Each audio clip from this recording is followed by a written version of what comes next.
Foi. Agora ele não pede, né? Porque já começou a gravar imediatamente. Maravilha. Vamos lá, então. Mas apareceu para você também, que você tá gravando aí? Você botou o botãozinho para gravar? Apareceu lá em cima, recording com pause e stop lá. Apareceu no cantinho. Isso, mas aí você escolheu se vai gravar na nuvem ou no computador, e Eu aí, escolhi, sim, escolhi gravar no computador.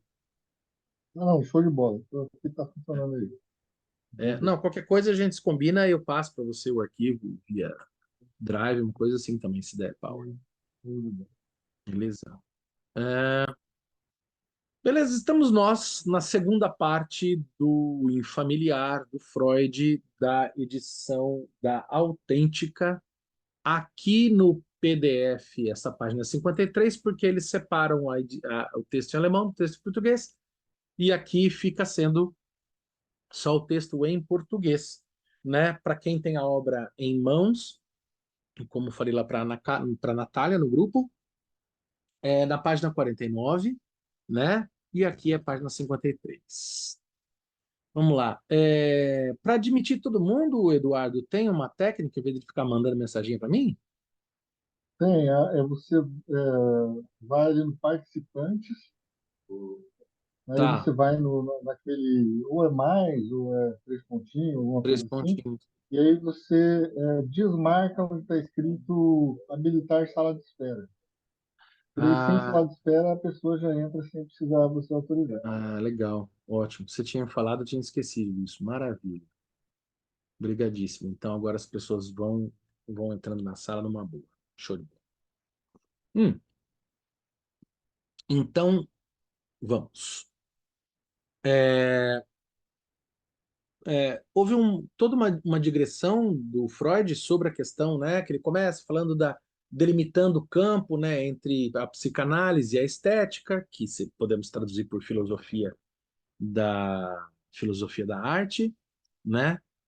E daí depois que ele faz isso, ele vai para a palavra unheimlich e mostra para a gente como a palavra unheimlich, que seria infamiliar, da palavra familiar, ganham sentidos idênticos, ainda que as suas expressões, né, das palavras, ainda que as palavras carreguem um sentido de negação uma da outra, um é familiar, outro é infamiliar, né? Ainda que os significantes sejam diferentes, eles atingem a mesma significação, né? O que torna a palavra mais familiar ou mais infamiliar ainda. Feita este super ultra resumo, vamos então dois. Se agora passarmos em revista as pessoas e coisas, impressões, processos e situações nas quais o sentido do infamiliar, com especiais força e clareza, pode ser despertado em nós, então fica claro que a próxima exigência seja a escolha de um primeiro exemplo feliz. Ernest Jent destacou como caso exemplar a dúvida quanto a se um ser aparentemente vivo está inanimado e, ao contrário, se um objeto sem vida seria inanimado, invocando, nesse caso, figuras de cera, bonecas artificiais e autômatos. Eu li esse pedacinho, né, a- o encontro passado, e eu falei de um filme que eu não me lembrava o nome, e agora eu achei o trailer, né, talvez esse exemplo se encaixe bem no cinema de hoje, contemporâneo, com o filme Megan, né, e também citei o Chuck Brinquedo Assassino. Vamos lá. Ele enumera como infamiliares os ataques epiléticos e as manifestações da loucura, porque por meio deles se despertam no espectador ideias acerca dos processos automáticos mecânicos que poderiam estar escondidos por trás das imagens costumeiras dos seres animados. Embora não estejamos inteiramente convencidos pelas exposições do autor, gostaríamos que nossa própria investigação estivesse a ele ligada, porque, em seguida, ele nos faz lembrar de um escritor que conseguiu, como nenhum outro, criar efeitos infamiliares. Um dos artifícios mais seguros para despertar facilmente efeitos infamiliares por meio de contos, escreve Yente, consiste em deixar o leitor na incerteza se ele tem diante de si em uma determinada figura, uma pessoa ou um autômato, de modo que, de fato, essa incerteza não aparece diretamente no ponto central de sua observação. Com isso, ele não seria imediatamente estimulado a investigar e esclarecer as coisas, porque, assim como se diz, o efeito específico desse sentimento facilmente diminui. Ernest Theodor Amadeus Hoffmann, em suas peças fantásticas, desempenhou com êxito essa manobra psicológica. Essa correta observação visa, sobretudo, ao conto O Homem de Areia, O Homem da Areia, das Peças Noturnas, terceiro volume da edição Griesbach, das obras completas de Hoffmann, a partir do qual surgiu a figura da boneca Olímpia, no primeiro ato da ópera de Offenbach, Contos de Hoffmann.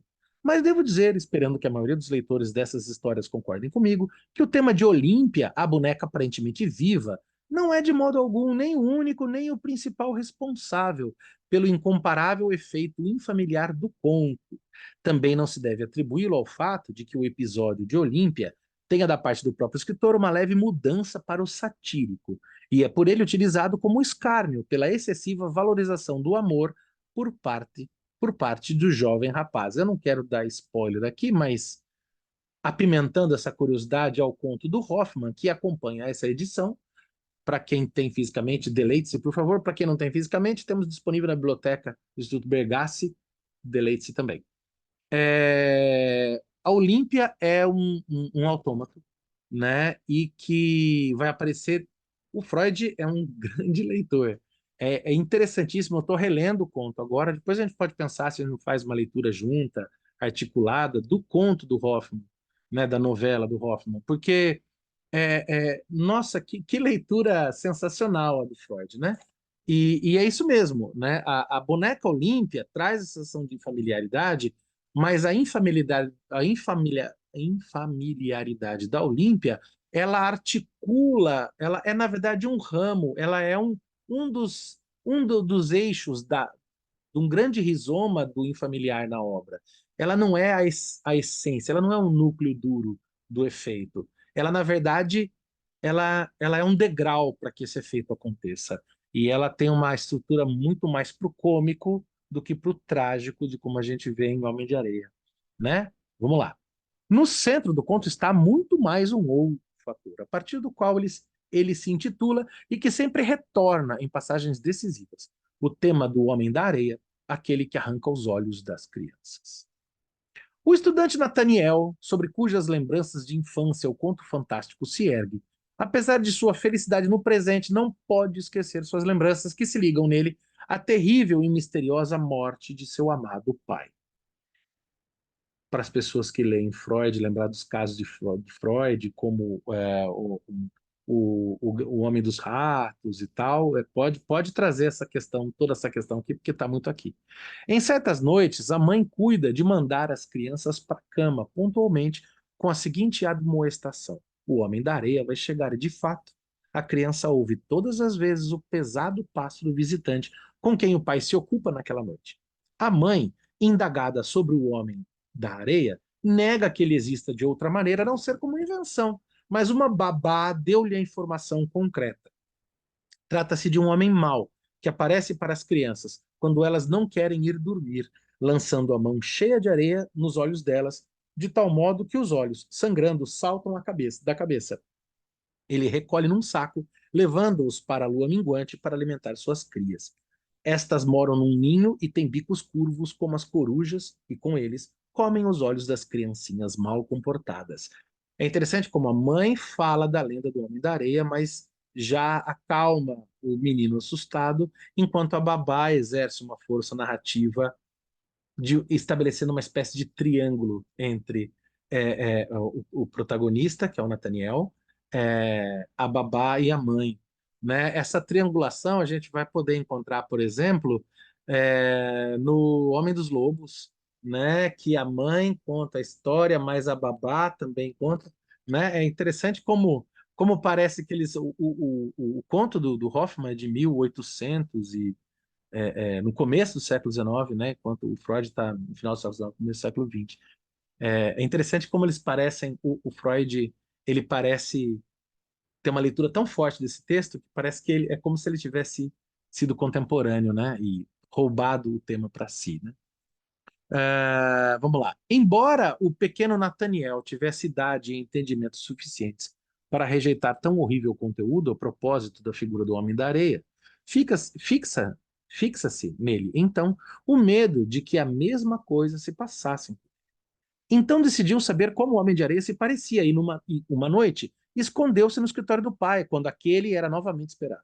Por ocasião da visita, reconhece o advogado Copélios, uma personalidade detestável diante da qual a criança costumava se assustar quando, às vezes, ele aparecia como convidado para o almoço e logo identifica esse Copélios como o amedrontador Homem da Areia.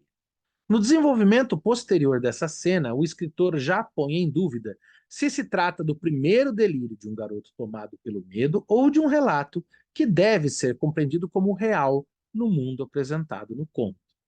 Coisas da ficção, né? O pai e o convidado estão juntos a uma lareira, lidando com brasas flamejantes. O pequeno curioso ouve Copélios chamar: olho aqui, olho ali. Mas é traído por seu grito e é pego por Copélios, que quer lhe lançar aos olhos fragmentos de brasas flamejantes para então jogá-lo na lareira.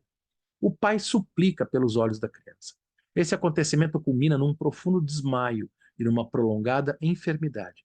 Quem se decide por uma interpretação racionalista do Homem da Areia não deixará de reconhecer nessa fantasia da criança a progressiva influência da narrativa da babá. Em vez de grãos de areia, são partículas de brasas flamejantes que devem ser atiradas nos olhos da criança, e com isso, nos dois casos, os olhos saltam para fora.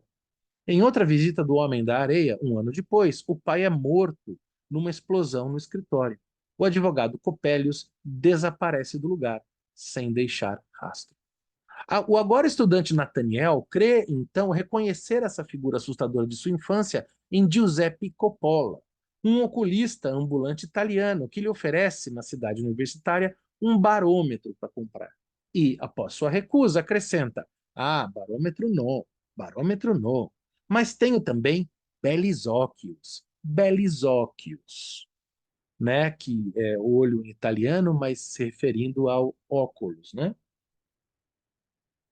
O horror do estudante é apaziguado porque os olhos oferecidos não passam de inocentes óculos.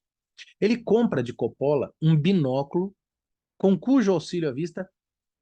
Eu estou em dúvida, hein? Eu estava lendo o conto agora. A rigor seria um monóculo. Aí tem uma questão de tradução, né, do alemão para o português, mas pode ser um binóculo. Vamos lá. Com cujo auxílio à vista, no apartamento em frente do professor Spallanzani, sua bela, mas misteriosamente muda e imóvel filha, Olímpia. Ele logo se apaixona tão intensamente por ela que esquece sua sagaz e sensata noiva. Mas Olímpia é um autômato, cuja engrenagem foi elaborada por Spallanzani e na qual Coppola, o homem da areia, introduziu os olhos. O estudante chega quando os dois mestres brigam por sua obra. O ótico pega a boneca de madeira sem olhos e o mecânico, Spallanzani, joga no peito de Nathaniel os olhos ensanguentados de Olímpia, que estavam no chão, dizendo que Coppola os havia roubado.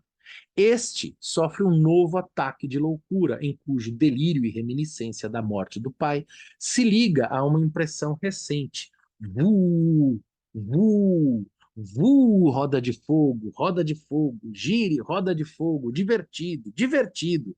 Bonequinha de madeira, bonito bonequinha de madeira, gire.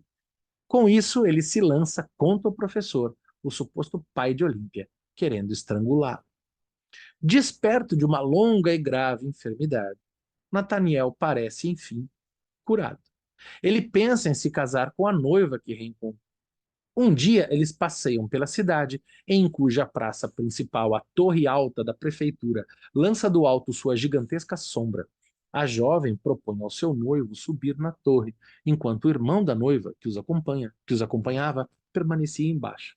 Do alto, uma curiosa aparição que se movimenta na rua chama a atenção de Clara. Nathaniel observa a mesma coisa com o monóculo de Coppola, que ele encontra na sua bolsa. Sofre um. Olha lá. Opa, observa-me com um monóculo de Coppola. Opa, olha lá, eu não estava louco, hein? Monóculo de Coppola, que se encontra na sua bolsa. Sofre um novo ataque de loucura e, com suas palavras, bonequinha de madeira, gira, tenta arremessar sua noiva do alto. O irmão, atraído por seus gritos, salva. e sai correndo dali, com ela dali.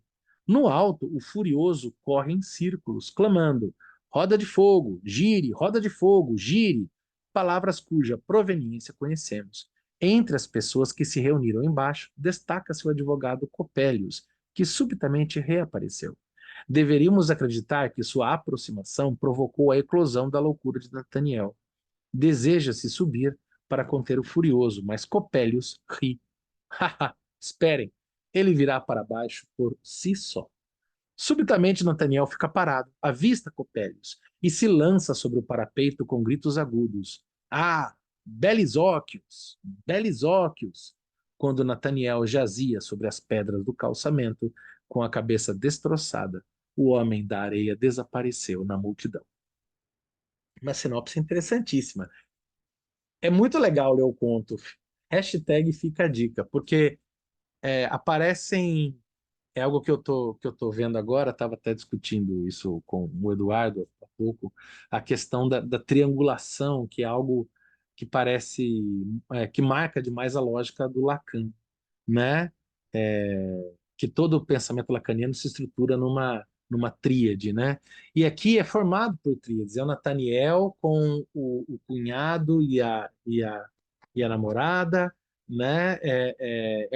Ele, Nathaniel, com a irmã e a mãe, o Nathaniel com a irmã e o pai, né? Aí tem o professor Copélios junto com o Spallanzani e o próprio Nathaniel. Você tem um jogo de três constante sendo realocado e dinamizado na obra, que gera atenção e que nos toma na nossa estrutura, nas nossas estruturas, digamos assim, mais neuróticas, né? Porque afinal nós triangulamos as coisas, né? O Alexandre Alves Ferreira, o que realidade é o não, o que é realidade, o que é fantasia nesse quadro? Desculpa, Alexandre, eu estou viajando. É que eu vi o Isaías de mão levantada, eu olhei Alexandre e misturei tudo. Alexandra, o que é realidade, o que é fantasia nesse conto? Olha, eu tenho uma interpretação, mas vamos ler mais o Freud, né? Que afinal é por ele que viemos aqui. Mas eu acho que eu vou dar uma pista do que eu estou pensando e a gente vai chegando nessa conclusão juntos ou não, enfim. Eu acho que na literatura pouco interessa o que é real e o que é ficção, uma vez que a literatura é o lugar do mentir, né? A questão me parece interessante para a gente que estuda psicanálise é de que modo a literatura contando essa ficção ela nos diz de nossas estruturas, vamos lá, mais neuróticas, né? E a ideia do retorno do recalcado, várias questões aí, né? Do trauma, enfim, eu acho que essa pergunta é mais interessante, porque não vale, né? A literatura está mentindo mesmo, né? E o legal da literatura é que a mentira ela está a serviço de verdades incontáveis, né? Incontáveis nos dois sentidos. São muitas verdades e também elas não podem ser contadas, porque afinal a gente não consegue atribuir para elas um significado, já que o significante nos falta e assim por diante, né? Aqui eu dei uma escapada pela tangente, porque vamos deixar o Freud falar. Isaías, por favor, fale. Você mencionava a questão da tríade em Lacan, né, que encontra-se em Lacan a tríade, mas é, é uma neurose psicanalítica. Encontramos em Freud essa tríade. Em Freud não tem como estudar psicanálise em Freud sem a gente não se haver com a questão do três. Por exemplo, os três ensaios, a questão da sexualidade, a questão inibição e sintomas e De angústia, angústia. a questão dos tipos libidinais, as questões dos três tipos de masoquismos, é, inconsciente, pré-consciente, E Diego consciente. Superego. Exatamente. Então, Sim, assim, a todo momento em Freud encontramos, a todo momento em Lacan encontramos, lógico, nas narrativas dos casos trazidos, também encontramos esses triângulos, pensando no Édipo, né, na própria pergunta lá do enigma da esfinge lá, nós encontramos isso, não tem como não encontrarmos. É, E aí, olhando no contexto hebraico, aí, o 3 e até vem aí para o cristianismo, questão religiosa. Eu trago um pouquinho isso, porque eu três, sou formado em teologia, tá? é, Então, claro. o 3 né, Santíssima Trindade, Pai, Filho e Espírito Santo. É a dimensão Então, temos certamente totalidade. cabalística também, né? Exatamente. Né? A dimensão E, cabalística é muito forte. ao mesmo tempo, né, se você lê o Apocalipse, lógico que precisa ter uma compreensão bem aberta sobre o Apocalipse, 666. Lógico que dizia sobre os imperadores, mas 666 o 7 é perfeição, o 6 é Verdade. imperfeição. 3 vezes 6 significa a totalidade da imperfeição. Então, assim, é muito interessante. Não tem como a gente fazer análise se a gente não se haver com um 3 aí, por isso a gente tem uma neurose psicanalítica no número 3. Não tem jeito. Ah, não. Nossa, ótimo, ótimo. Tava conversando hoje com o Eduardo, tem uma questão da lógica, se não me engano, persiana, né? Da semiótica ou da semiologia, aí o Eduardo me corrija se eu estiver falando besteira, né? Que a questão do 3 sim, obviamente tá em Freud, né? Mas parece que o Lacan, obviamente, né, pelo estruturalismo e pós-estruturalismo do Lacan e o modo dele de articular em linguagem, essa questão do 3 ela se torna uma, assim, digamos que onde Freud está intuindo, parece que o Lacan parece não, está, né, está esquematizando, esquadrinhando, né, e articulando dessa maneira, né? Mas sem dúvida, a questão do 3 tem até a dimensão egípcia, enfim, é uma infinidade, né? Voltando aqui à questão da Alexandra, ela coloca aqui, né? Era aí que eu queria chegar. Quando falamos em análise, não se trata de verdade ou mentira. Não, totalmente. Concordo demais. E é justamente por isso que eu gosto de pensar, e eu acho que eu não estou sozinho nisso, inclusive a prática psicanalítica, olha lá, o Eduardo colocou aqui da semiótica do Peirce, era persiana mesmo, que é da virada do século como Freud. Legal, valeu, Edu. Assim, a psicanálise, obviamente, pelo meu modo de ver, né, por vir da literatura, né, ela é digamos assim, um pensamento bastante literário, de crítica literário, no sentido de que se alimenta dessas estruturas narrativas e, afinal de contas, o que a gente faz quando está ouvindo o paciente? A gente está entendendo aquela estrutura narrativa, a gente está ouvindo os xistes, está ouvindo, né, os significantes, né, para poder propor articulações, pontuações, né? Ou seja, não é de todo distante da prática da análise literária. O que aí eu vou fazer a provocação do lado da teoria literária, eu não. É muito comum na teoria literária a gente vê muita análise psicanalítica de conto e tal, de pegar e falar assim, não, então o Nathaniel é um neurótico e tal, tal, tal, tal, tal. Eu não gosto de colocar eu lírico, personagem no divã. E eu acho interessante destacar que não é isso que o Freud está fazendo aqui também, né? Não que alguém aqui está fazendo, e se fizer também ótimo, não acho que não é que é errado, não oponho a isso. Mas às vezes eu vejo algumas análises psicanalíticas e falo, bom, então o caso dessa literatura é isso. Não, a gente usa esse caso literário para a psicanálise, mas se você vai para o conto do Hoffman, você vê que justamente tem uma hora que o narrador não aparece no primeiro momento, ele aparece no segundo, ele é um narrador participante, ele é um narrador muito machadiano, a Van La Lettre, para não dizer outra coisa. Então, os vínculos que ele estabelece ali, e lembrando que é um narrador falando de outra pessoa. Então, a gente não teria como colocar ninguém no divã, né? Eu acho que o legal da literatura É é que um ela verdadeiro sonho, né? É um é, verdadeiro sonho. É como o nosso sonho.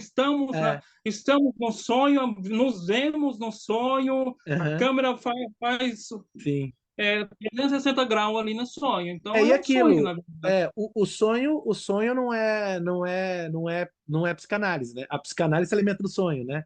Então, nesses termos, o que é a literatura, senão esse sonho, esse delirar nessa narrativa do analisando, para que a gente pontue, né? E o Freud faz isso, bom, dispensa apresentações, né?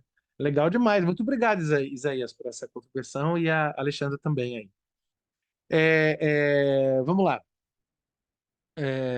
O rapaz morreu, continuando. Esse curto reconto, esse curto reconto, não deixa nenhuma dúvida de que o sentimento do infamiliar está diretamente colado à figura do homem da areia, ou seja, a representação de que os olhos devem ser roubados e que uma incerteza intelectual no sentido de ente nada tem a ver com esse efeito.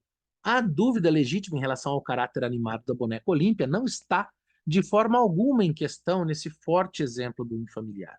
O escritor cria de fato em nós, no começo, uma espécie de incerteza, na medida em que ele certamente, sem nenhuma intenção, não permite que se intua de início se ele nos quer introduzir no mundo real ou no mundo fantástico. Olha lá, Alexandre, que lhe é caro. Por razões conhecidas, ele tem o direito de fazer uma ou outra coisa, e se ele, por exemplo, escolheu como cenário de suas representações um mundo no qual agem espíritos, demônios e fantasmas, tal como Shakespeare em Hamlet, Macbeth e, em outro sentido, em A Tempestade e Sonho de uma Noite de Verão, então devemos ceder ao escritor e tratar esse mundo pressupondo a continuidade de nosso interesse como uma realidade.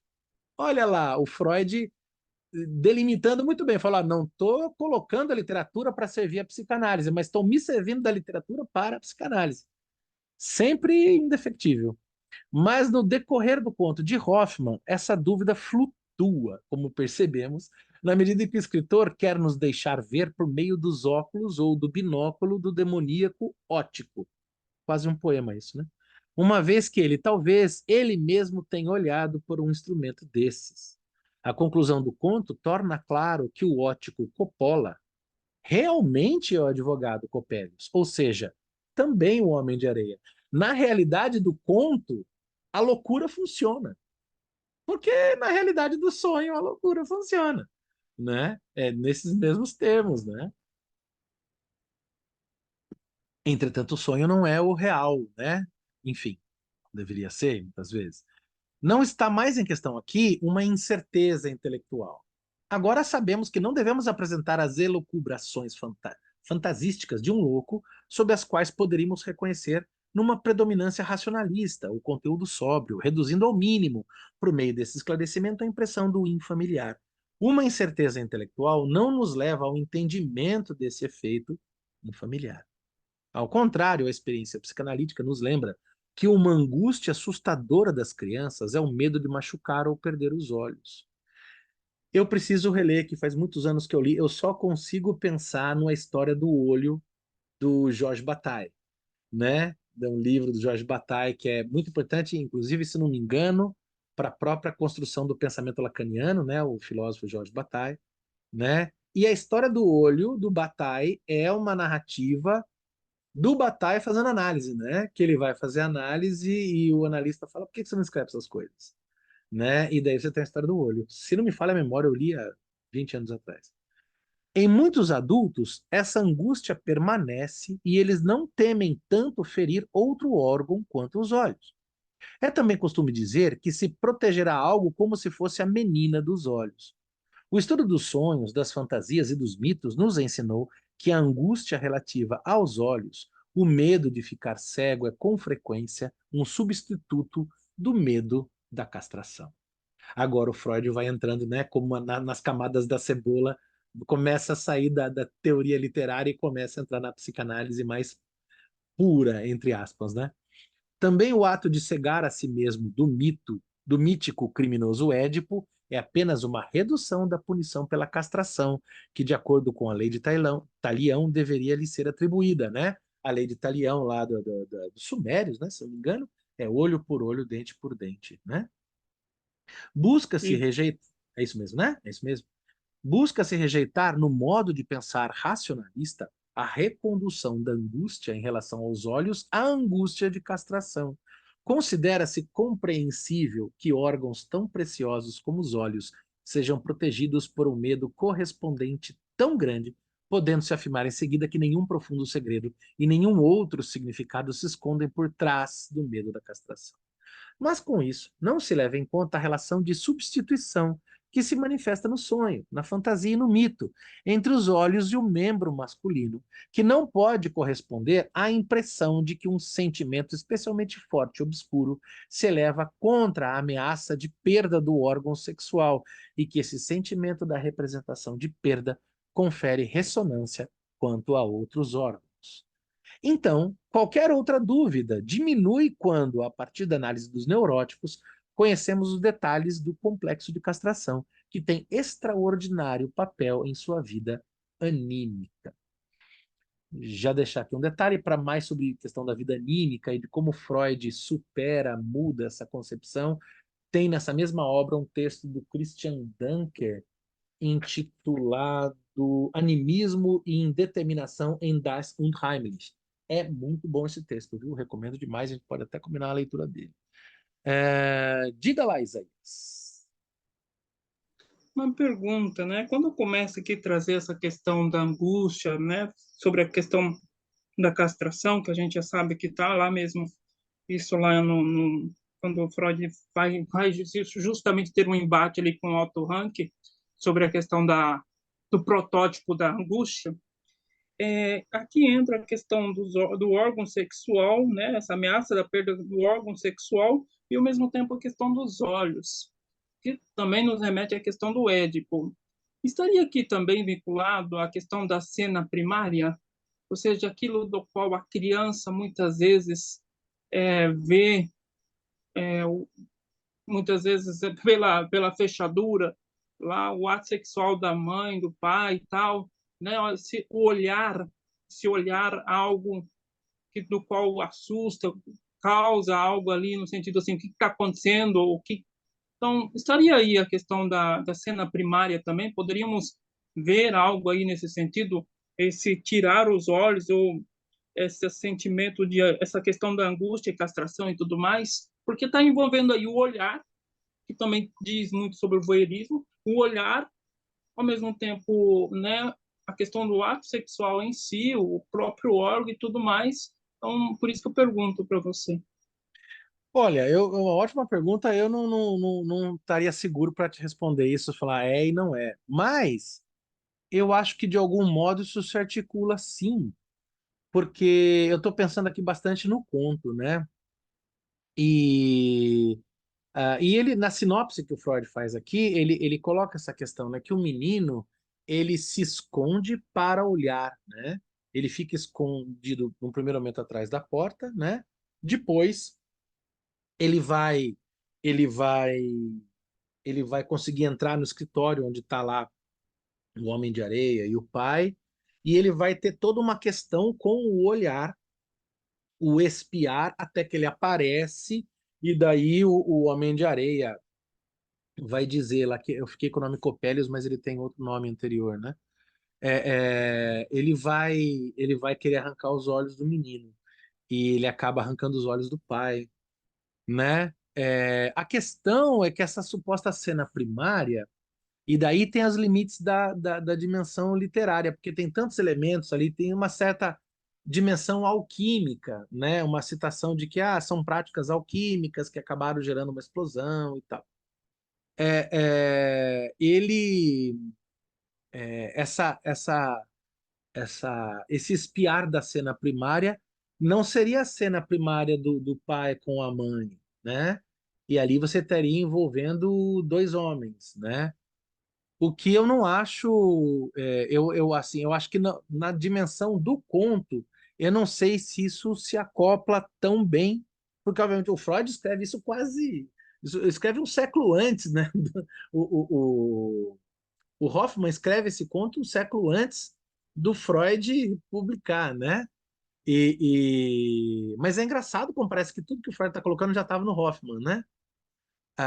Aquele crítico literário, o Harold Bloom, ele fala isso, né? Que um autor, quando é muito forte, ele acaba sendo predecessor do seu predecessor, né? E é um pouco essa impressão que dá aqui, né? Parece que o Freud montou uma teoria, aí o Hoffmann falou, gostei, vou escrever um negócio, mas não, foi o contrário. Agora, no caso do conto do Homem da Areia, eu imagino que não exatamente.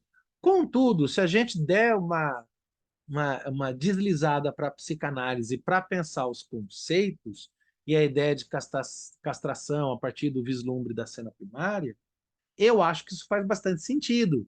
E assim, se a gente não está preocupado aqui em fazer uma análise estritamente dos elementos do conto, mas sim está interessado, como o próprio Freud, em se alimentar das questões narrativas do conto para a nossa reflexão em psicanálise, então eu acho que faz todo sentido. Eu acho que faz todo sentido. Tô com você, né? Mas acho que óbvio isso cabe aí um artiguinho bom. Pode fazer, Isaías. Eu divulgo. Eu gostei da ideia. Eu gostei da ideia.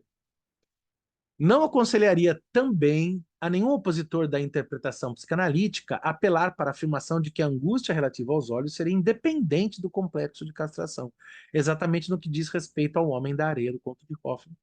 Então, por que a angústia relativa aos olhos é trazida aqui em íntima relação com a morte do pai? Porque o Homem da Areia aparece sempre como aquele que perturba o amor. Ele separa o infeliz estudante de sua noiva e do irmão dela, que é seu melhor amigo. Destrói seu segundo objeto de amor, a bela boneca Olímpia, e força-o ao suicídio, imediatamente antes da união com Clara, recém-encontrada. Esses, assim como muitos outros traços do conto, parecem arbitrários e sem significado quando recusamos a ligação da angústia relativa aos olhos com a castração, e se tornam plenos de sentido quando se substitui o Homem da Areia pelo temido pai de quem se espera a castração, né? Uma substituição do pai com o Homem de Areia, né? E daí, bom, o Freud dá um chapéu aqui e mostra muito bem como sim isso funciona para a leitura. Havíamos arriscado dizer que o infamiliar do Homem da Areia remeteria à angústia provocada pelo complexo de castração infantil.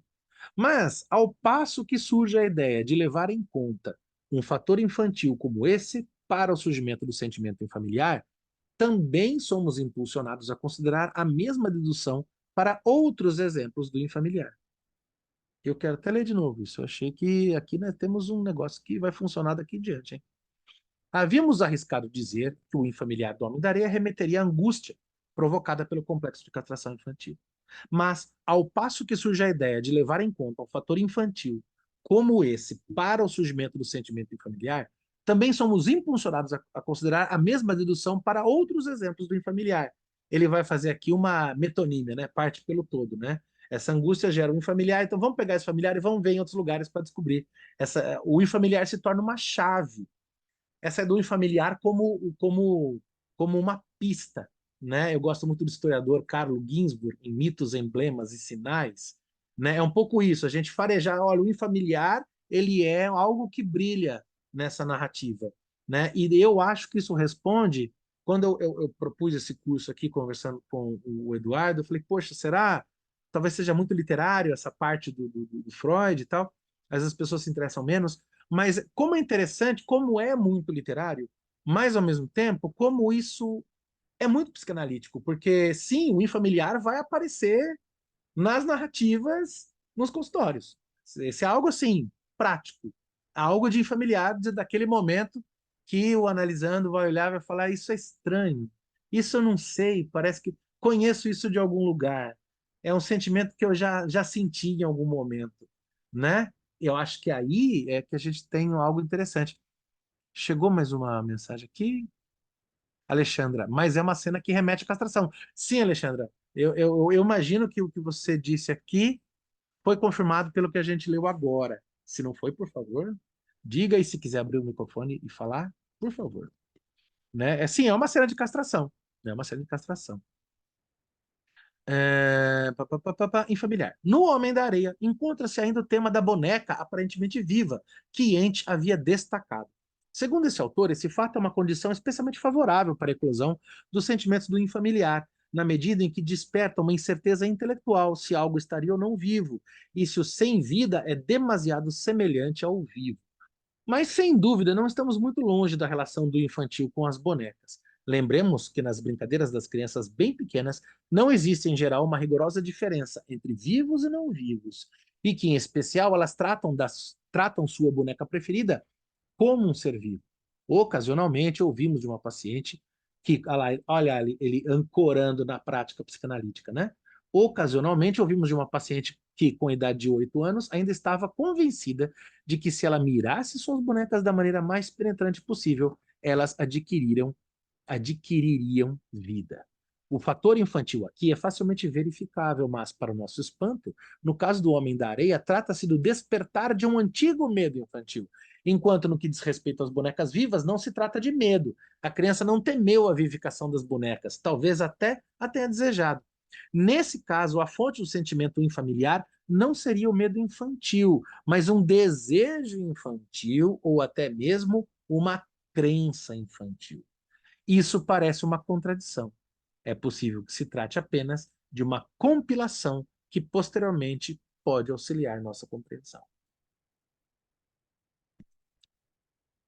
Ernest Theodor Hoffmann é o inigualável mestre do infamiliar da literatura.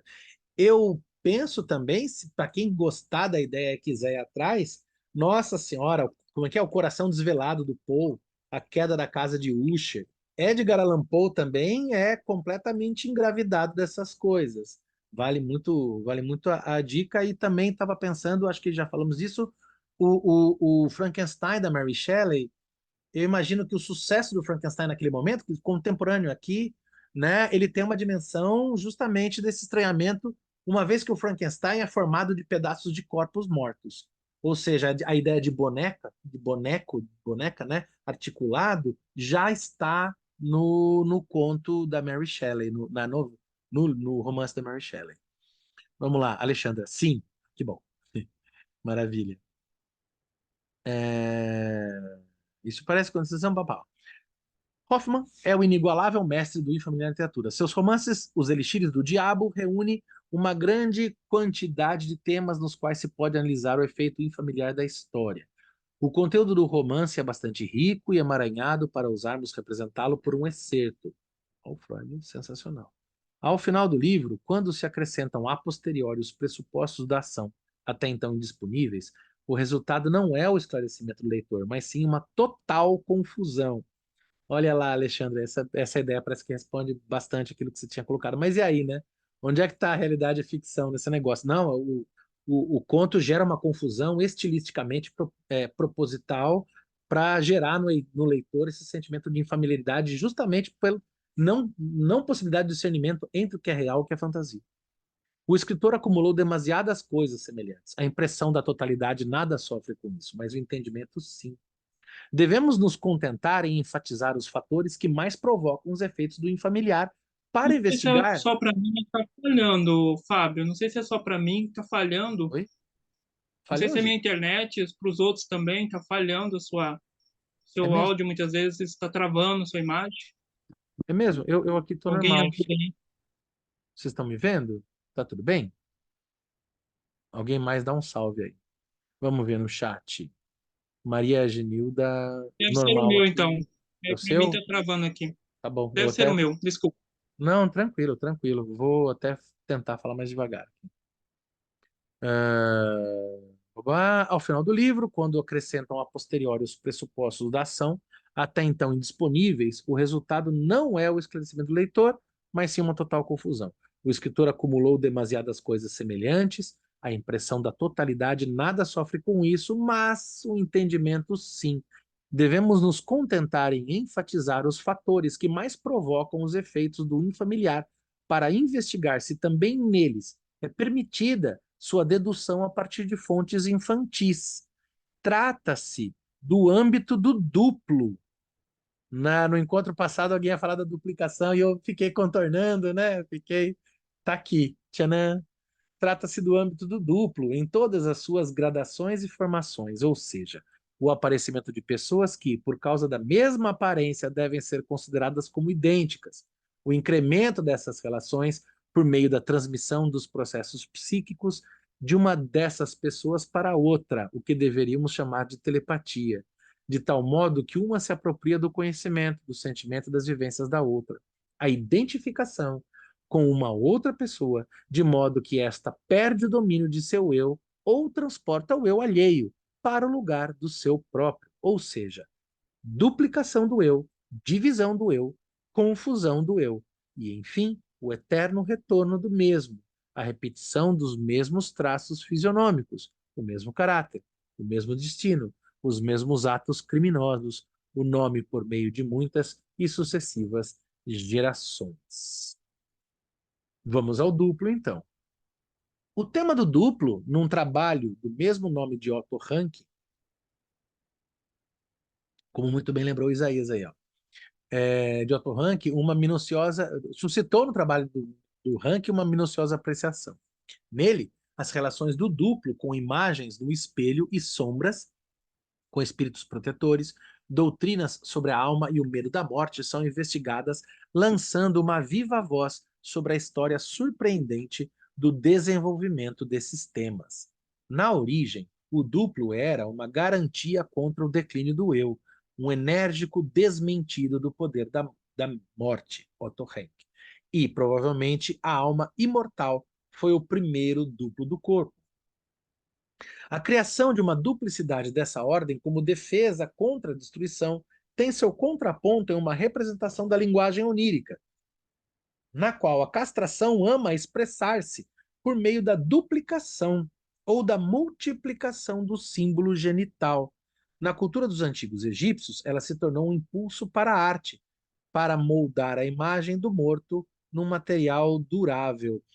Tem um texto do Freud que fala sobre a medusa, que é um texto que não foi, fica incompleto, se não me engano, está no mesmo volume do Inibição, Sintoma e Angústia. Se eu não tô falando, não sei, não tenho essa certeza, mas enfim, que fala sobre a medusa, justamente dessa duplicação do falo na própria cabeça da medusa, da cabeça decepada, né? Que seria da, uma simbologia da castração, né?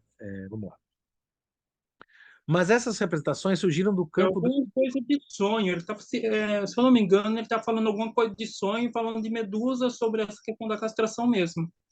Mas eu não Né? lembro qual das obras que ele está trazendo isso, mas ele traz É, sim. Está essa, trazendo sobre castração. né? Interessante essa dimensão da medusa, né? Vale. E que depois é relido por outros autores, como o mito da vagina dentada, né? Que é o mito da castração e tal. Tem isso daí. Mas essas representações surgiram no campo do ilimitado amor por si mesmo, o narcisismo primário. Olha aí, Isaías, estamos nessa região aí, que domina a vida anímica das crianças, assim como a dos primitivos. E com a superação dessa fase, os presságios do duplo se modificam e de uma segurança quanto à continuidade da vida, ele se torna o infamiliar mensageiro da morte. A representação do duplo não declina necessariamente junto com esse proto-narcisismo dos primórdios, pois, a partir de um desenvolvimento posterior do eu, ele pode ganhar novo conteúdo. No eu se forma lentamente uma instância singular que pode, além disso, contrapor ao restante do eu e que serve à autoobservação e à autocrítica, conduzindo o trabalho de censura psíquica e que nossa consciência conhece como consciência moral. Nos casos patológicos do delírio de ser observado, ela é isolada, cindida do eu, tornando-se perceptível ao médico, e aí, o psicanalista e tal. Né? O fato de que exista tal instância que pode tratar o restante do eu como um objeto, ou seja, que as pessoas sejam capazes de autoobservação, torna possível a antiga representação do duplo ser preenchida com um novo conteúdo, apontando nele muitas coisas, sobretudo aquilo que na autocrítica parece com o antigo e superado narcisismo dos primórdios. Ou seja, olha como nós nos articulamos nessa estrutura duplicadora do Unheimlich, né? E perpetuamos a estrutura, ainda que o narcisismo tenha sido superado e tal. Né? Não apenas esse conteúdo reprovado pela crítica do eu pode ser incorporado pelo duplo, mas também, do mesmo modo, todas as possibilidades pressupostas das formas do destino, às quais a fantasia ainda quer se aferrar, e todas as aspirações do eu que não puderem se realizar devido a expressas circunstâncias desfavoráveis, assim como todas as decisões volitivas reprimidas que resultaram da ilusão de livre arbítrio. Condicionado morreu? Não sei. Entretanto, depois que observamos as motivações manifestas da figura do duplo, devemos nos dizer: nada disso torna compreensível o extraordinário grau de infamiliaridade que lhe é próprio. E a partir do nosso conhecimento dos processos anímicos patológicos, devíamos afirmar que nada desses conteúdos poderia esclarecer o propósito de defesa que os projetou para fora do eu, como se fossem um estranho. O caráter do infamiliar pode então mobilizar apenas a partir disso, de tal modo que o duplo é uma formação da mesma família dos processos anímicos superados dos tempos primevos, os quais tiveram, em todo caso, naquela época, um sentido amigável. O duplo se tornou uma imagem do horror, tal como os deuses que, após a queda de suas religiões, tornaram-se demônios. Ele está aqui citando um poema do Heinrich Heine, né, Os Deuses no Exílio. O Heine tem toda uma questão de uma poesia que não é necessariamente ateia, mas é uma poesia que coloca Deus, uma espécie de divindade decadente, uma religiosidade sem Deus. É bastante interessante a poesia do Heine, né? Opa, valeu, Isaías. Infelizmente teve que sair aqui. As outras perturbações do eu, usadas por Hoffman, são facilmente avaliáveis de acordo com o modelo do duplo. Trata-se neles de um apegar-se a fases específicas da história do desenvolvimento do sentimento de eu, de uma regressão aos tempos nos quais o eu ainda não havia rigorosamente se separado do mundo exterior e dos outros. Creio que esses temas contribuam para a impressão do infamiliar, mesmo que não seja fácil isolar sua parcela de contribuição para essa impressão. Eu quero ler de novo esse pedaço aqui, eu acho que tem mais coisa aqui do que eu entendi. E deixa eu acertar o meu ar aqui, porque Piracicaba é quente. As outras perturbações do eu, usadas por Hoffman, são facilmente avaliáveis de acordo com o modelo do duplo. Trata-se neles de um apegar-se às fases específicas da história do desenvolvimento do sentimento de eu, de uma regressão aos tempos nos quais o eu ainda não havia rigorosamente se separado do mundo exterior e dos outros. Creio que esses temas contribuam para a impressão do infamiliar, mesmo que não seja fácil isolar sua parcela de contribuição para essa impressão. Tá colocando aqui como o Hoffman ele usa, né, bastante dessa estrutura, né, infantil para organizar e para pensar essa questão do familiar, né, que se torna uma tópica, uma estratégia, né, do terror naquilo que ele faz. Talvez o fator da repetição do mesmo como fonte do sentimento familiar não seja reconhecido por todos. Segundo minhas observações, sob certas condições e combinações em determinadas circunstâncias, um sentimento dessa ordem é, sem dúvida, evocado, o que, além disso, lembra as situações de desamparo em muitos sonhos. Como certa vez, em uma quente tarde de verão, quando eu caminhava a esmo pelas ruas desconhecidas e vazias de uma pequena cidade italiana, e acabei numa região cujas características não me deixaram por muito tempo em dúvida. À minha vista, havia apenas mulheres maquiadas nas janelas das pequenas casas, e me apressei para abandonar a estreita rua na primeira esquina. Mas, depois de um tempo em que vaguei sem direção, encontrei-me subitamente de novo na mesma rua, onde então levantei os olhos e chamou minha atenção que meu apressado afastamento teve como consequência ter tomado pela terceira vez um novo desvio, né?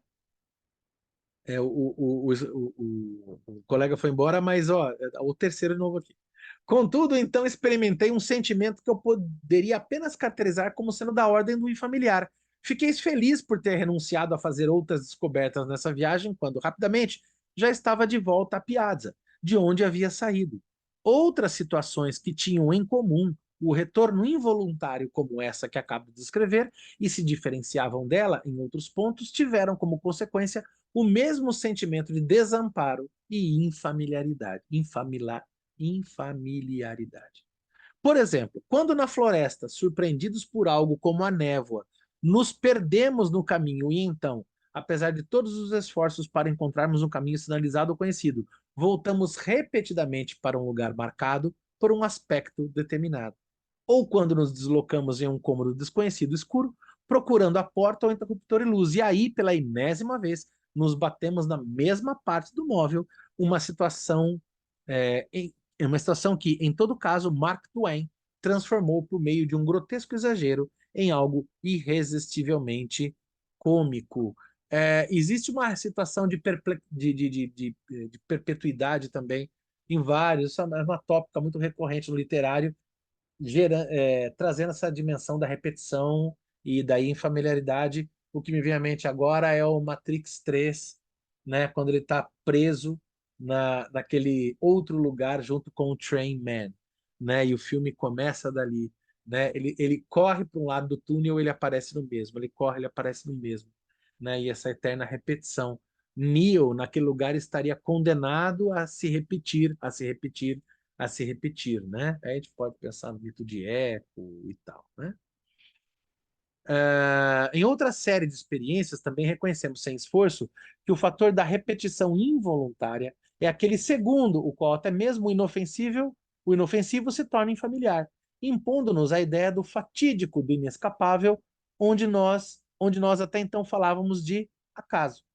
Assim, por exemplo, trata-se certamente de uma vivência indiferente, quando deixamos o casaco em uma chapelaria, obtendo um recibo com uma determinada senha, digamos 62. Ou quando não damos conta de que nossa cabine no navio tem o mesmo número, mas essa impressão se modifica se esses dois acontecimentos indiferentes entre si, em si, se aproximam um do outro de tal modo que o número 62 nos aparece diversas vezes no mesmo dia, e então passamos a observar que tudo que traz uma indicação numérica, endereço, quarto de hotel, vagão do trem e coisas semelhantes representa sempre o mesmo número, no mínimo como elemento parcial. Eu vou entrar na questão do Freud, daqui a pouco o Freud vai contar uma história dele mesmo, e eu vou contar a minha, que eu me lembro de que eu estudei, é, a minha formação toda eu passei grande parte em três universidades, que foi a Unimep, a Unicamp, não, quatro, né? Na USP, na Unimep, na Unicamp e na Unifesp, né?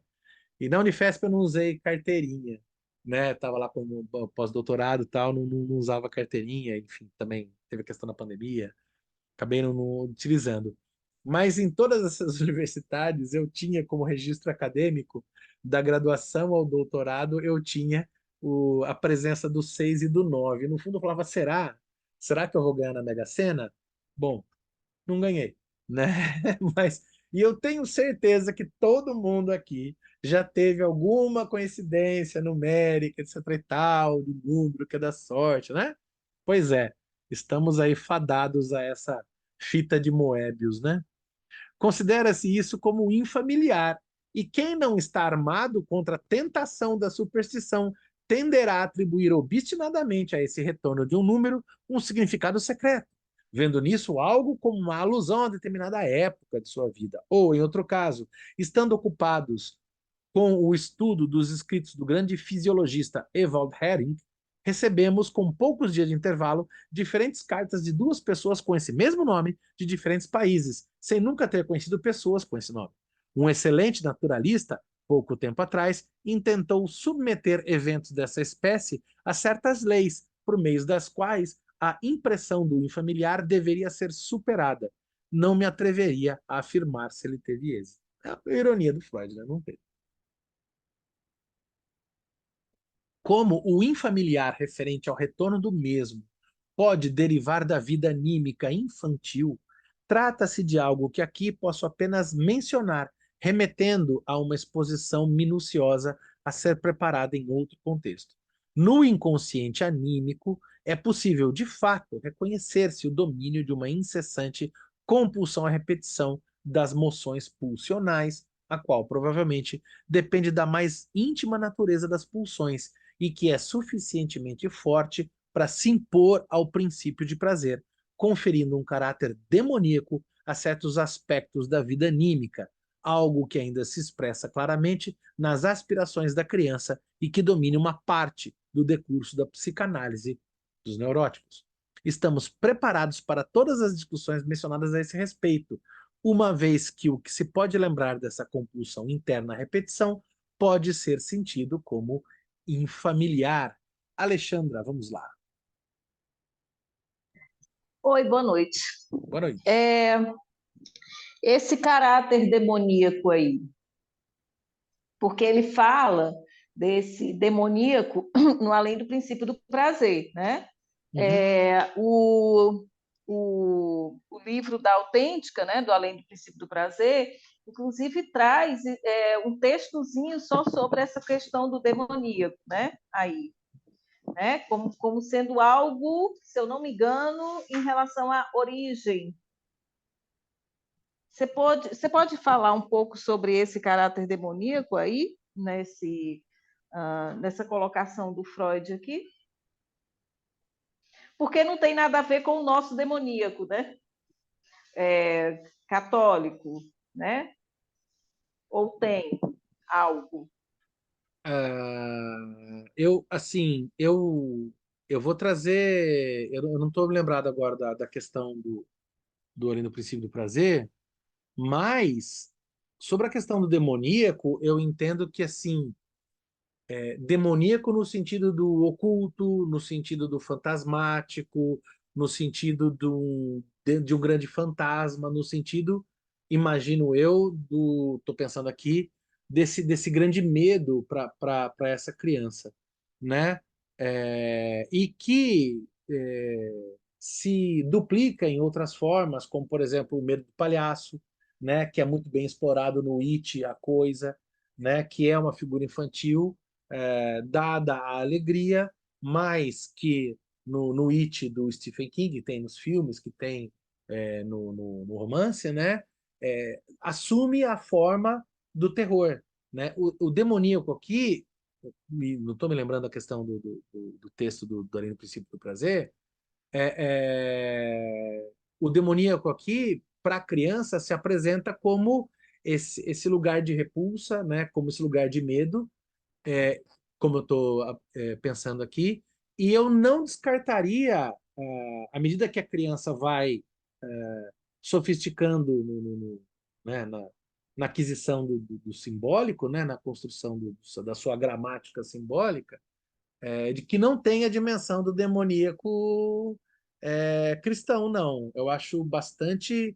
Eu acho que. Eu não conheço o autor, bom, eu não conheço muita coisa também, né? Também estamos estudando aqui.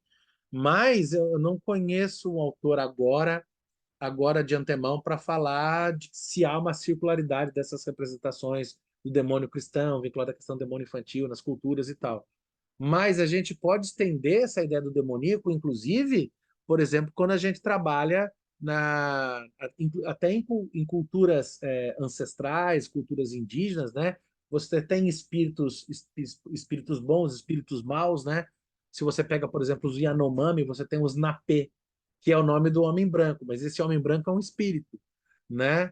Então, eu imagino que essa dimensão do demoníaco se apresente como o outro lado da criança mesmo, né? Do proibido, do interdito, né?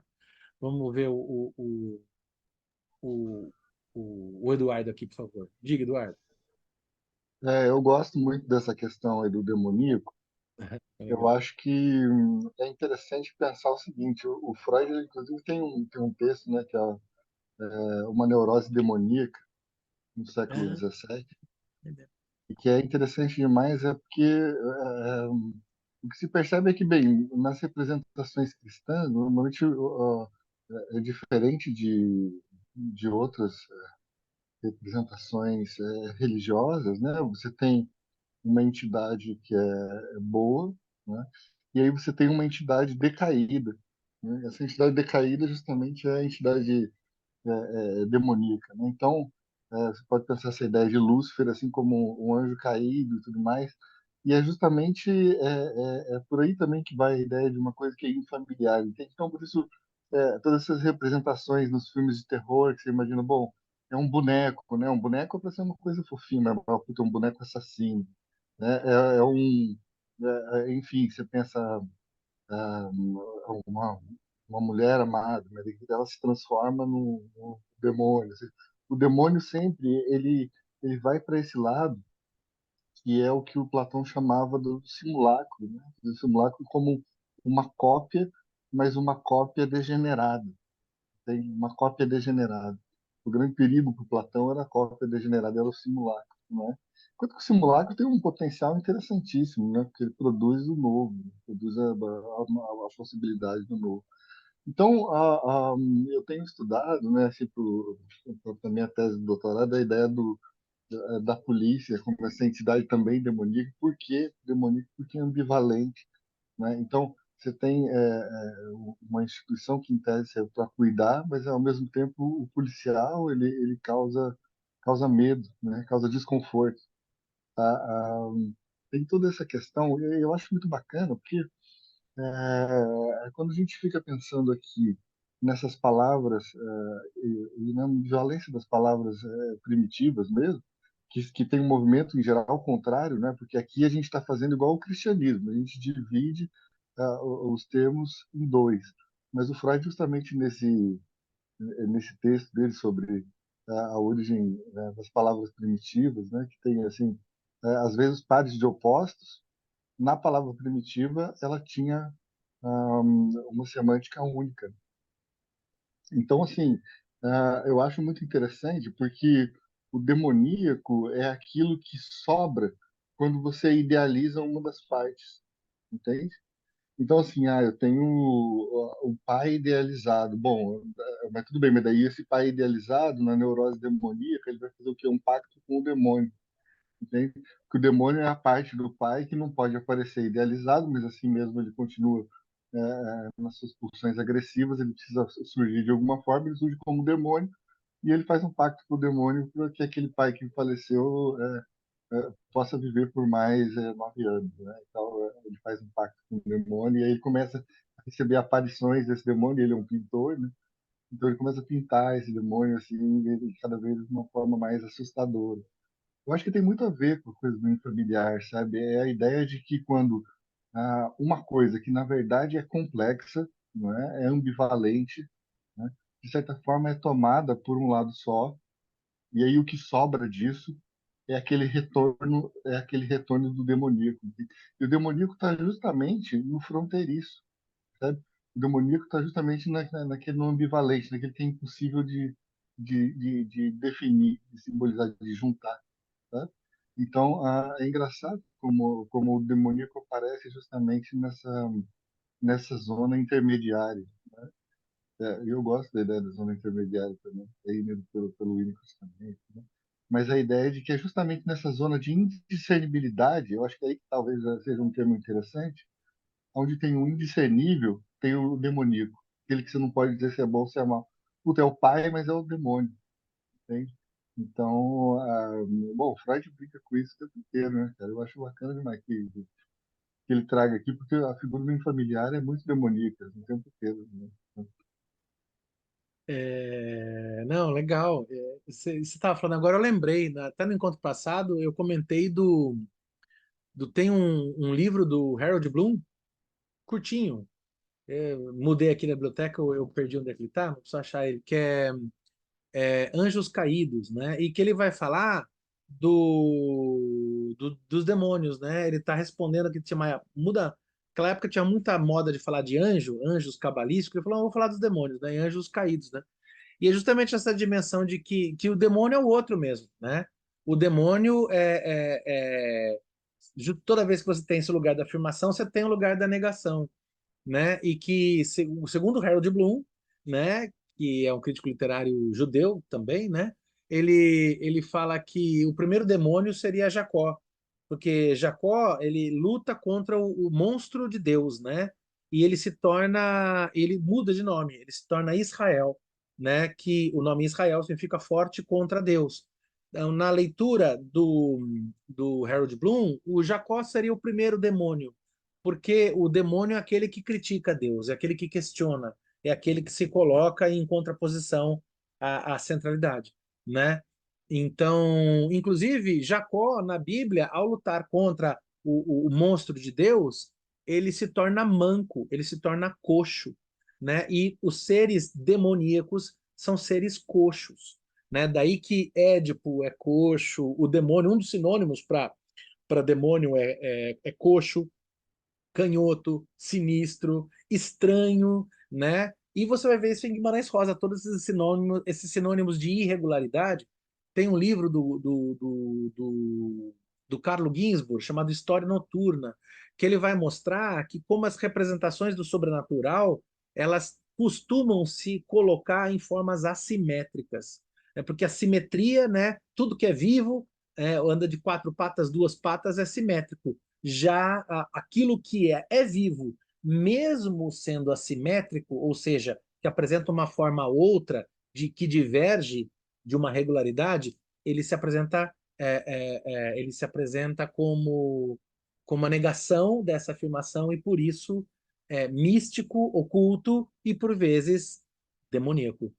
Fala, Alexandra, por favor. Falamos um monte aqui. Ah, essa leitura de hoje deixou muitos restos para mim. Que bom.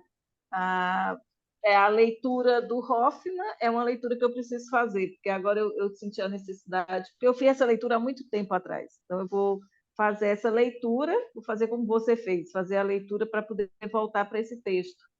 E também vou voltar à leitura da parte que Freud fala sobre esse caráter demoníaco aí, porque ele também faz referência à compulsão à repetição, lá no Além do Princípio do Prazer, e vou pegar também a partezinha que a Autêntica traz, e ela traz duas acepções opostas desse caráter demoníaco, né? Aí a gente pode conversar depois, mais Não, claro. assentado, né? Teoricamente, melhor. Certo. Obrigada. Sobre essa questão, inclusive, dessas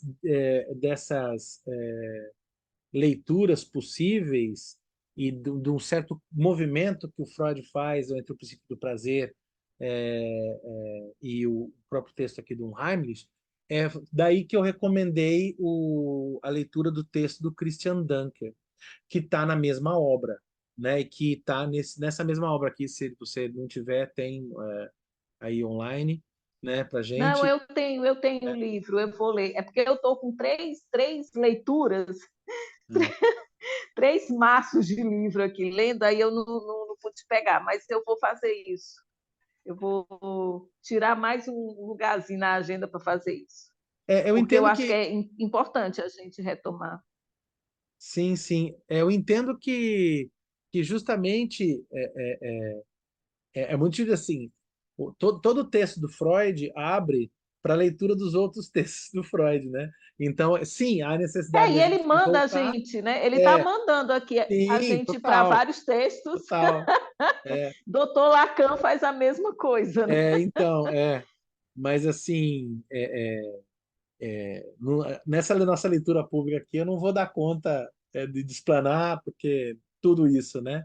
E porque é muito difícil, e porque também o nosso tempo nem é. A ideia mais é a gente ler e vendo o que provoca. E sim, esse texto está em resposta do Além do Princípio do Prazer. E indico deveras, em você se atentando a essa questão, deveras o texto do Dunker, porque o Dunker ele vai situar muito bem essa mudança de paradigma do animismo que está no Unheimlich. O Unheimlich é uma troca paradigmática, são ideias do Dunker. O Unheimlich, esse texto, o Infamiliar, é uma troca de paradigma em diálogo com Além do Princípio do Prazer, né? Então, aí tem toda a explicação do Dunker que eu não dou conta agora, não me preparei para isso agora. Mas você tem toda a razão, né? E vale a pena. Quem sabe a gente não pega mais textos desse livro também, né? Porque tem a continuação, tem outros capítulos em sequência, né? Que estão aqui nele, Acho que é interessante. né? Porque tem o Começo em Familiar, depois tem outro, tem mais três textos do Freud aqui, né? O Das Unheimlich, em 1919, aí depois tem o Hoffmann sobre a função da É consciência, a 19 também. negação, né? Aí tem o Sobre o Sentido Antitético das Palavras Primitivas, 1910, e a Negação de 1925. Então, E assim, esse texto sobre a negação é negação. muito É, interessante, porque ele fala é, justamente sobre isso, que a gente diz que é e não é. né? Sim, A gente diz o sim pelo não, né? possível não. Dizendo não, Essa inversão. essa Essa dimensão negação, né? da inversão de polaridades é a dimensão demoníaca. Agora, isso passa pela cultura cristã, ou se passa. Agora, dizer que isso está restrito à cultura cristã também não. Porque você tem, se a gente pensar a palavra demônio, até na sua raiz de daimon, assim, né, a gente vai ver que essa ideia do demônio, como muito bem colocou o Eduardo, a questão da imagem que se decompõe, né, que se perde, é uma questão demoníaca que, sei lá, no mundo árabe você tem os djinns, que não é o mesmo demônio cristão, né? Mas sim, você tem essa dimensão, né? Os chapiri não são demônios, são espíritos, mas quando você pensa a relação dos indígenas, por exemplo, Copenauá, com os chapiris, que são as entidades da floresta, óbvio que não é o demônio como o do mal, mas é que o modo deles de lidar com essas forças, com essa disposição anímica é outro, tem uma outra complexidade aí, né? Mas tem também. Então, esse fantasiar está em todos os humanos, mas, obviamente, as dimensões simbólicas, as relações que se estabelecem, as questões edipianas, elas se deslizam para outras estruturas culturais, né? É bem amplo. Eu gostaria de dominar tudo isso que a gente está trabalhando aqui, mas é bastante coisa conceitualmente, né? Aqui o Eduardo Verdade, colocou. mas podemos começar, né? Não, tá aqui. Eu não, eu sempre procuro me controlar, falo bastante, mas a proposta dessa nossa leitura realmente não é falar, olha, aqui eu vou ler um Heimlich com vocês e a gente vai saber tudo do texto, pode pegar o certificado de doutoramento em Freud. Não, pelo amor de Deus, está todo mundo estudando, eu estou estudando, né? E assim, e eu, inclusive, não tenho nenhuma pretensão de esgotar o Freud, até porque se a gente tiver, perde a graça, né? Nem o Lacan esgotou, né? Então, bom, vamos continuar por Verdade. aí, né? Verdade? Aí Ok. o Eduardo colocou aqui, então, mas o Freud fala isso que eu busquei explicar. Embora judeu, era grande conhecedor das religiões monoteístas como um todo, tanto é que escreve o texto da neurose demoníaca. Sim, não, o Freud é um judeu não praticante, né? Era um judeu não praticante, vamos dizer assim, imerso numa cultura judaica, mas não restrito a ela, né? Então tinha todo esse conhecimento literário, antropológico, vamos dizer assim, né? Não sei se antropológico está bem colocado na época dele, mas sim, né? Então essa dimensão do demoníaco é um demônio bem amplo, né? É um demoníaco bem amplo mesmo, né? E não um demoníaco estrito a uma cultura, ainda que a gente possa deslocá-lo para várias significações. Eu acho que por hoje a gente mandou bem, né? E estamos aqui no Infamiliar, vou anotar aqui, parei na página 61, e vamos no Mas Penso que é, né? Pronto, que é o último parágrafo, né? Maravilha. Eu acho que é isso e a gente se encontra na próxima quarta-feira. Dá tempo antes do Natal? Não, dá tempo, né, gente? Né? Não Dá precisamos sim. parar, precisamos? Vamos Não. ler, vamos colocar o Freud na cara do Papai Noel. Certinho? Ok, obrigada, boa Maravilha, noite. então. Obrigado vocês, gente. Vamos para o próximo encontro. Valeu demais.